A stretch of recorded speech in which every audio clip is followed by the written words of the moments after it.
Arestado ang riding in tandem na sangkot sa nahulikab na pamamaril sa Pasig City. Ang ugat ng krimen tunghayan sa aking eksklusibong pagtutok. Naka-headphone at mukhang nagse-cellphone ang 31 anyos na lalaking ito nang barilin at mapatay bandang alas 11 ng gabi ng Huwebes sa Barangay Kalawaan, Pasig. Ang hitman nakuna ng CCTV na tumakas sakay ng motorsiklo kaangkasang isa pang lalaki.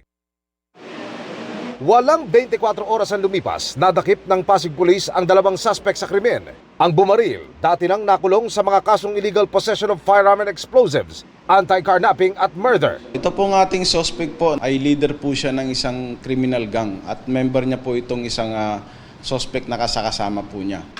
Dito nabigyan linaw ng pulisya ano ba ang ugat ng krimen. Ang nakikita po namin ang gulo rito ay dahil po sa droga. So dahil itong suspect daw po ay pinagbabantaan po nitong biktima na siya ipapahuli nito pagka hindi siya tumigil sa kanyang pagtutulak ng droga sa kanilang lugar. Sa korte na lang po ang papaliwanag. So hindi po, sa korte na lang po ako magpapaliwanag.